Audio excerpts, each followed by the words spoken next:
Y EVs. सबसे पहले question आता है कि क्वेश्चन क्यों उठा ईवीज के आने का। EVs is solution. ये आ जाएगा तो पोल्यूशन खत्म हो जाएगी, noise pollution, air pollution, emissions.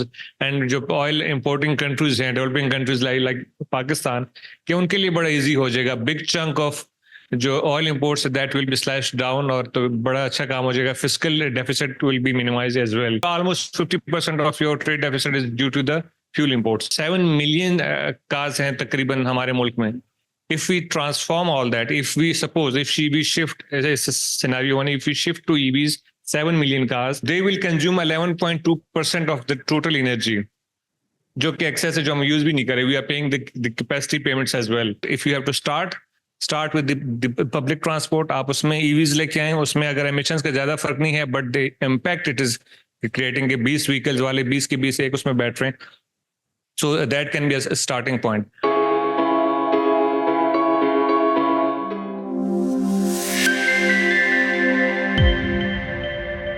I would like now Saddam to present his own research, which he has done on policy side of the electric vehicles, and we will be talking about electric vehicles overall, the policy aspect and its feasibility. Yes, please, Mr. Saddam. Assalamu alaikum everybody. Thank you for joining us. अभी सुबह से जो भी हमारी गुफ्तगू हो रही थी, तो EVs were coming again and again because youngsters के भी उसमें interest and it's a new बज. तो अभी हम स्पेसिफिकली ईवीज के ऊपर करेंगे बात. Electric vehicles exploring the dynamics of transition to EVs के कुछ चीजें जो हमारी अनफॉर्चुनेट हैं, और द हिस्ट्री कि what we see we implement, कि जी वो अंग्रेज का जो सिस्टम है बड़ा अच्छा है, हमने इम्प्लीमेंट कर दिया. उनका एजुकेशन सिस्टम अच्छा, हमने इम्प्लीमेंट कर दिया. So EVs are coming in Europe, in the west, but हम कह रहे हैं कि इधर भी ईवीज आनी चाहिए. सो उससे हमें जरा ट्रिगर हुआ कि is it feasible, should we move to EVs, transition होना चाहिए कि नहीं. सो टू ट्रांजिशन और नॉट टू ट्रांजिशन, उसके ऊपर मैंने और अरमगान ने ये मिलके एनालिसिस किया है. So why EVs. सबसे पहले क्वेश्चन आता है कि क्वेश्चन क्यों उठा EVs के आने का. So general perception is that EVs are eco friendly and EVs are more efficient, के एमिशंस नहीं होंगी, क्लाइमेट चेंज है, SDGs हैं, क्लाइमेट कंट्रोल करना है, ग्लोबल वार्मिंग है. So these are very eco-friendly. This is the general perception, and are more efficient in terms of fuel, etc.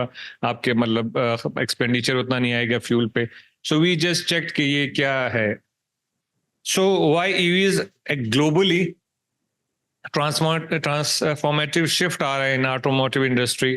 ये लोग combustion engine से move करें towards EVs. एनवायरनमेंट के लिए प्रॉमिसिंग सोल्यूशन है, जो हमें ग्लोबल वर्ल्ड बताती है, western and European and research बताती है.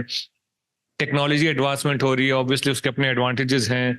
एयर पोल्यूशन है, नॉइज पोल्यूशन है, and the governments are implementing strict rules and regulation to control emissions, air pollution etcetera. So the first thing which you can think of is EVs, कि EVs is a solution. ये आ जाएगा तो pollution खत्म हो जाएगी, noise pollution, air pollution, emissions. And जो oil importing countries हैं, डेवलपिंग कंट्रीज लाइक पाकिस्तान के, उनके लिए बड़ा इजी हो जाएगा. बिग चंक ऑफ जो oil imports that will be slash down, और तो बड़ा अच्छा काम हो जाएगा. Fiscal deficit will be minimize as well. Components का अगर हम कंपैरिजन करें EVs और ICVs का, तो ICVs के कंपोनेंट्स लगभग 2000 होते हैं, और EV में यही कंपोनेंट सिर्फ 20 के अराउंड होते हैं. So again this links with us के जी 20 कंपोनेंट्स हैं, the maintenance will be easy, उसका तो बहुत चीजें हैं. So EVs are a better option assumingly, जो ऊपर से हमें लगता है. EVs में फिर मुख्तलिफ किस्म की EVs हैं. EV से इतना सिंपल नहीं है सिर्फ आपने बिजली में लगाया तार और जस्ट इलेक्ट्रिक व्हीकल्स है. इसमें बैटरी इलेक्ट्रिक व्हीकल्स हैं, which is solely electric vehicle. You plug in, you charge the battery जिस तरह आपका फोन है, and you run the car. PHEVs हैं, इलेक्ट्रिक व्हीकल. इसमें you have a petrol engine as well and a battery as well. क्या आप उसको petrol पे भी कर सकते हैं और बैटरी पे भी चला सकते हैं. Then there is a hybrid electric vehicle. इसमें you don't charge it, but ये हाइब्रिड है, वो रीजनरेटिव ब्रेकिंग सिस्टम से चार्ज होती रहती है. सो आपको वो कंपनसेशन मिल जाता है फ्यूल में. सो जिस एक्सपेंडिचर पे आप इतने किलोमीटर चलते हैं with hybrid, you can have few more kilometre. So that's efficient. And the new technology fuel cell electric vehicle. ये तो मेन स्ट्रीम नहीं है, स्टिल एक्सपेरिमेंटिंग, एक दो कंट्रीज में अभी इसके एक्सपेरिमेंट्स हुए हैं, रनिंग। सो ये भी जो इलेक्ट्रिक, ये पेट्रोल से ही उसको बिजली भी बनाता है और वो उसको भी यूज करता है। So it's still in the initial stages. हमारे मुल्क में ये 2019 में जो फर्स्ट स्टेप लिया गया in the government electric vehicle policy जो आई, and ambitious targets for set के 30% कार सेल करेंगे इलेक्ट्रिक व्हीकल्स की बाय 2030 एंड 90% करेंगे बाय 2040। 50% सेल्स हम, हमारा टारगेट रखा उन्होंने 2030 तक टू व्हीलर्स का एंड थ्री व्हीलर्स का, and 50% sales of bus and trucks, इसी तरह उन्होंने रखे targets which are very ambitious. Again it was evidence शायद इतना नहीं था, होमवर्क शायद इतना नहीं था, बस एक उन्होंने रख ली कि हमने ये करना है। इंसेंटिव्स क्या दिए गए, reduced tax for EVs, lower electricity tariffs, 1% import duty for the charging equipment, fast charging network plans, only plans अभी तक, क्योंकि ये 2019 में बना है, 2024 अभी तक इसके ऊपर कुछ नहीं हुआ। Manufacturing financing incentives again it's only a plan, अभी तक 4 to 5 years हो चुके हैं, कुछ इतना खास नहीं हुआ। फिर ये AIDEP ने इसको फिर ब्रॉडन किया फर्दर 2021 में कि इसमें हाइड्रोजन हाइब्रिड कार्स और हाइड्रोजन फ्यूल सेल जो कार्स हैं उनको भी हम इंक्लूड करेंगे। 2 to 3 व्हीलर्स का इंफ्रास्ट्रक्चर पहले हम लेके आएंगे, स्टेशंस एंड कंपोनेंट्स जो हैं, स्पेयर पार्ट्स एंड उसके लिए सारा जो इंफ्रास्ट्रक्चर है उसके लिए हम लेके आएंगे। और अगेन वही था कि ट्रांसफॉर्मेशन विल बी डन के सोशियो इकोनॉमिक जो बेनिफिट होंगे हमारे एयर पोल्यूशन, एमिशंस और फ्यूल की वजह से। अब मैक्रो पर्सपेक्टिव में अगर आप देखा जाए तो एयर क्वालिटी इंडेक्स अब हम हमारा देख लें, 2019 2020 का आपको जरा लोअर लग रहा है because it was the pandemic, economic activity was reduce, traffic was reduce, तो ये उसका इम्पैक्ट है। उसके बाद आप देख लें जब हम फिर अपने उस ट्रैक पे आए, इट्स इंक्रीजिंग एवरी ईयर। 2021 में 66 है, 2022 में 70 है, 73 है, तो ये आबादी भी हमारी माशाल्लाह is growing. So more traffic and coming years you can expect कि ये और ऊपर जाएगा। फ्यूल इंपोर्ट्स का शेयर आप देख लें, जो फ्यूल ट्रेड का डेफिसिट है उसमें जो फ्यूल इंपोर्ट का हमारा कंपोनेंट है that is the biggest one. Again ये पेंडेमिक इफेक्ट है 2019 2020 का, तो 40% ट्रेड डेफिसिट का 41% comes only for the fuel import. इतना बड़ा चंक है ये फ्यूल इंपोर्ट, एंड अभी इस साल 2022-23 में 46% है। सो मतलब almost 50% of your trade deficit is due to the fuel imports. तो मैक्रो पिक्चर मेक सेंस कि जी fuel imports is a big chunk, 50% of the trade deficit, ये चंक निकल जाए तो 50% ऑफ द गेम रह जाएगी, we will manage that. Energy consumption again हमारी जो जनरेशन कैपेसिटी है 46,000 मेगावाट है। अगर हम अब इसको देखें कि हमारी जो 7 मिलियन कार्स हैं तकरीबन हमारे मुल्क में, if we transform all that, if we suppose if we shift as a scenario one, if we shift to EVs 7 million cars और we assume कि 20,000 किलोमीटर वो चलती हैं इन ईयर और इनकी एवरेज 35 किलोमीटर होती है पर यूनिट कॉस्ट, तो they will consume 11.2% of the total energy, जो कि एक्सेस है, जो हम यूज भी नहीं करें। We are paying the capacity payments as well. और अगर हम एज्यूम करें बिकॉज अर्बन स्प्रॉल्स हैं हमारी जो सिटीज हैं ग्रो करें, तो सिनेरियो 2 है इफ वी एज्यूम कि 50,000 किलोमीटर पर एनुअल एक कार जो है वो रन होती है, तो वो 18% ऑफ द एनर्जी यूज करेगी of the global. So macro level पे इतना इशू नहीं है बिकॉज इतनी हमारी एक्सेस एनर्जी है। हमारी जो पीक डिमांड है कोई 36,000 होती है, हम हमारी कैपेसिटी से ज्यादा है, हम बना नहीं रहे, छोटा ही हमें नुकसान है, वी पे the capacity payments. So macro level पे इट्स मैनेजेबल। अगर ये इतनी ईवीज आ जाएं टू चार्ज देम, जो बिजली की जरूरत है वो आसानी से आ सकती है। बट मसला बिजली का नहीं है कि हमें 11% बिजली चाहिए, मसला ये है कि ट्रांसमिशन इंफ्रास्ट्रक्चर का आपको रिलायबल सोर्स देना पड़ेगा। इंटरप्शंस के साथ अगर आपकी आएंगी और फिर जब ईवीज आ जाएंगी, फॉर एग्जांपल अर्बन सेंटर्स हैं, लाहौर है, फैसलाबाद है, इस्लामाबाद एंड कराची, तो वहाँ ज्यादा जरूरत होगी बिजली की, and then to transmit that बिजली एंड देन टू स्टेशंस, तो वो आपको ऑलरेडी इतने मसले हैं। देन अगेन आपको एक एफिशिएंट सिस्टम बनाना होगा, you have to ensure that, so you already are expanding your network of supply transmission even more. So हमारे जो पहले हमारी हालत है तो इवन मोर करके, तो it's a question mark. Distribution networks हैं, इनहेंस एफिशिएंसी है, थेफ्ट जो हमारे यहाँ होता है, मिसयूज होता है बिजली का. सो all these are energy blues जो आप सबको पता है. I don't have to repeat this. So adding EVs further could strain the whole infrastructure, transmission का and distribution का. तो हमारी हालत आपको पता ही है, आजकल फिर स्टार्ट हो गई है लोड शेडिंग. तो अगर 20,000 किलोमीटर चलता है उसमें हमने फर्दर फिर 10 किलोमीटर की एफिशिएंसी और 15 किलोमीटर की जो एफिशिएंसी उसको देखा. सो अगर 20,000 में देखें तो 6 लाख या 3.914 लाख बनता है. और अगर हम 50,000 किलोमीटर, बिकॉज आज cities are much spread over now, over sprawl हो गया है, तो अगर 50,000 किलोमीटर देखें तो almost 15 lakh and 10 lakh annually एक व्हीकल का जो खर्चा आता है. मतलब for example I use a car, so annually मेरा इतना खर्चा आएगा. इसको अगर हम अब जो ईवी है उसको देखें, वो कितने यूज करते हैं, उसकी जो माइलेज है 35 होती है, उसका खर्चा एनुअली आता है 3.5 लाख. और अगर 50,000 किलोमीटर देखें तो 8.5 lakh. So the difference between a fuel vehicle की जो एक्सपेंडिचर ऑन है ऑन एनर्जी और फ्यूल, दैट्स अराउंड 3 लाख और 3.5 लाख या 2.5 लाख, इस रेंज में आता है. So that's not a very big range कि आपका एनुअली 2-3 लाख का आता है फर्क. बट आपकी जो अपफ्रंट कॉस्ट है to purchase an electric vehicle, that is like 3 million or something, 2.5, 3 million. So to recover that cost, you need at least 10 to 15 years. So हमारे यहाँ इतना कोई वैसे भी कंज्यूमर देखता है कि 15 साल में वो कॉस्ट रिकवर होगी. So why should I go for that? Why should I take the risk? तो इसमें ट्रांजिशन में ये भी मसला आ रहा है. चार्जिंग इंफ्रास्ट्रक्चर मुख्तलिफ किस्म के हैं चार्जर. इसमें लेवल 1 इंक्लूडेड नहीं है. Level 1 is the charger which you can switch in your जो आपका होम अप्लायंस है उसमें किसी भी स्विच में लगा दें. It takes like 16 hours or so. So level 2 से हमने स्टार्ट किया. ये भी you can place it at home. ये आपको 48 hours में it will charge. एंड बाकी लेवल 2 के हैं चार्जर, उनकी जो कीमत है वो भी लिखी हुई है. फॉर एग्जांपल लेवल 3 जो है वो 8 लाख से 11 लाख के मिलता है. लेवल 2 का जो है 2 to 5 hours वाला वो आपको 5 लाख से 13 लाख तक, depending on the company, technology और कितना वो एफिशिएंट है. सो ये हमने बिलियन में उनकी निकाली है कॉस्ट. तो minimum is 278 billion and maximum is 813 billion. So obviously it's a huge cost, but obviously the government will not be solely responsible for this. It can leave it in the private sector.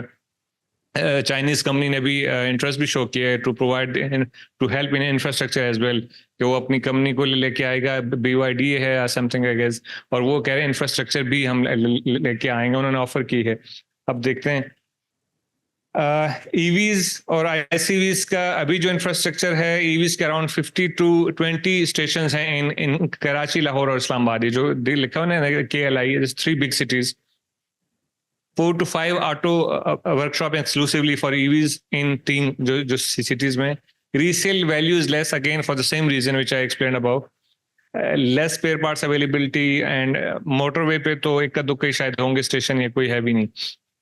Comparison में ICVs का देखें, अभी consumer का जो lens है कि यार 230 stations हैं, 17,000 ऑटो वर्कशॉप है, रीसेल वैल्यू भी ज्यादा है, स्पेयर पार्ट्स भी अवेलेबल हैं, sufficient fuel stations on all major highways and motorways. So that's a rational कि वो कहेगा यार मैं ये लेता हूँ, why should I take the risk. Conclusion जो है कि शुड वी ट्रांजिशन और should not be transition. The thing is transition itself is not a bad thing.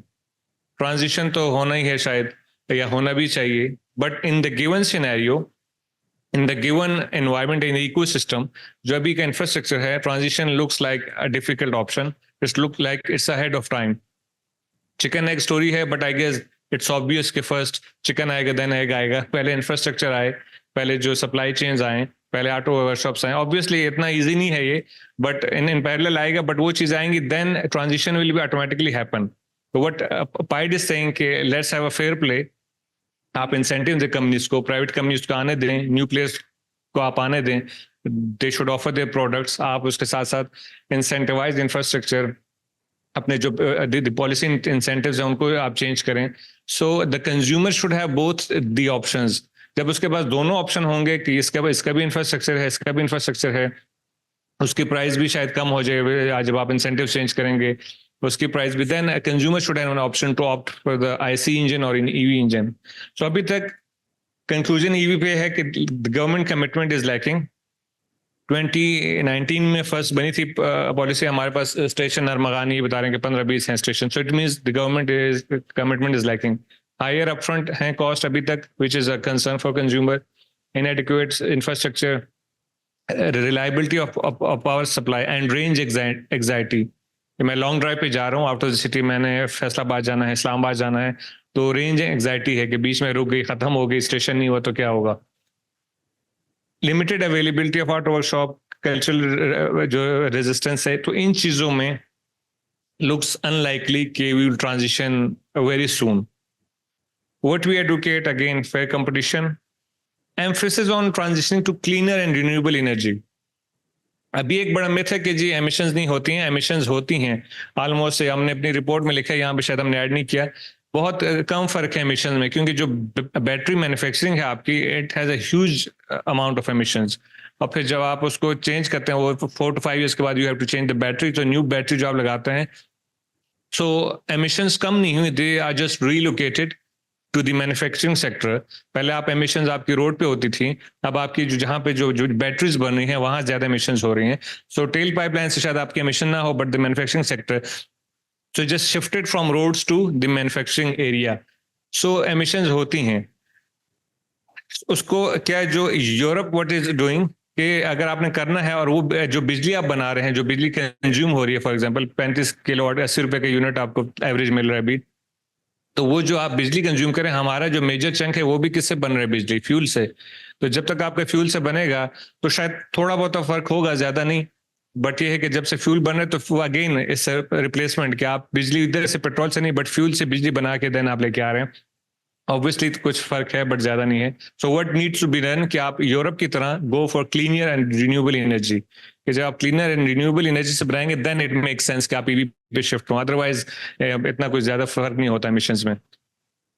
We say कि in public transport, if you have to start with the public transport, आप उसमें EVs लेके आए, उसमें अगर emissions का ज्यादा फर्क नहीं है but the impact it is creating के 20 व्हीकल्स वाले 20 के 20 एक उसमें बैठ रहे हैं. So that can be a starting point. Secondly, we don't agree within our team, but मेरा अपना ख्याल है कि 2 to 3 wheelers within the cities, it can be a starting point, because इसमें range anxiety नहीं है, आपने ऑफिस तक जाना है, ऑफिस से आना है, तो एज अ स्टार्ट हो सकता है. और आपकी मगान मुझे सुबह शायद बताया था 60% एमिशन सिर्फ 2 व्हीलर से आती हैं आपकी, सो उससे भी कुछ फर्क हो सकता है.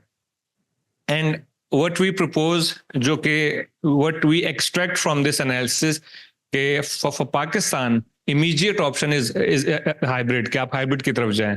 फ्यूल एफिशिएंट, एमिशन में भी थोड़ा सा फर्क होगा, एंड रेंज एग्जाइटी भी आपकी नहीं होगी, और फ्यूल इंपोर्ट पे भी आपका कुछ असर पड़ेगा. एंड एक जो शिफ्ट है, वो जो हिचकिचाहट है टुवर्ड्स आईसीवी टू ईवीज, वो भी आपके खत्म होगी. आप हाइब्रिड को यूज टू हो जाएंगे, then you can shift to EVs as well. So immediate option में भी इज कि आप हाइब्रिड की तरफ शिफ्ट करें in next 2 to 3 years immediately, and then you can shift to EVs with the infrastructure and all that. So this was our analysis which we did together. इसीलिए मैंने इनको भी साथ बिठाया है. So now we are ready for your Q&A. Yes, please. If anyone, any student, anyone in this hall have any question, please, we will be taking few questions and then moving towards another panel. So please raise your hands on if you have any question. You can have a mic, please. ये बताएं going forward, उसका तो ठीक है, hybrid का it makes lot of sense. ये जो India में for example 2 wheeler 3 wheeler by 2030 वो उनको एलिमिनेट करना है, और दूसरा तो ये पाकिस्तान में हम क्या मतलब कि वो अनाउंस तो किया था, लेकिन आर वी गेटिंग एनीवेयर? 24 तो हो गया, तो क्या जी सर, मैं इसका जवाब बिल्कुल देना चाह रहा हूँ, और अपने जो पैनल में था वो भी मैं चाह रहा था देना था, लेकिन बात यह है कि हमारी जितनी भी हेल्प करने वाली एजेंसीज होती हैं वो हमें हेल्प नहीं करती, बाकी सब कुछ करती हैं. तो द पॉइंट इज के 2 wheeler and 3 wheeler is a very viable option in Pakistan, क्योंकि ट्रांजिशन एकदम ड्रामेटिक ट्रांजिशन नहीं होती. Transition always takes from step by step process. तो इस स्टेप बाय स्टेप प्रोसेस में हमें 2-3 व्हीलर से ही हम स्टार्ट ले सकते हैं. लेकिन द पॉइंट इज कि आपको किस तरीके से एफिशिएंट प्रोडक्ट मिलना चाहिए at the end, considering the fact that ये जो प्रॉपर रिसर्च है, ये प्रॉपर हमने पूरा जो एजेंडा था वो हमारा था इलेक्ट्रिक व्हीकल लाइक 4 व्हील्स। अगर 4 व्हील्स के अंदर कोई फिजिबिलिटी नजर आती है, जिस तरह मिसाल के तौर पे मैं आपको ये बात बता दूं कि एक जो इलेक्ट्रिक व्हीकल है पाकिस्तान में वो आपको मिलती है अराउंड न्यू 4 मिलियन की, और यूज्ड अभी तक आपको जैसी जिस कंडीशन में मिले जैसी भी मिले, लेकिन आई डोंट थिंक सो कि 3 मिलियन से कम की मिलेगी। बट द पॉइंट इज कि वहीं आपको अगर आप यूज्ड व्हीकल लेना चाहते हैं पाकिस्तान के अंदर, तो आपको 5 लाख रुपए की एफएक्स या फिर खैबर या फिर कोई इस तरह की गाड़ी मिल जाएगी।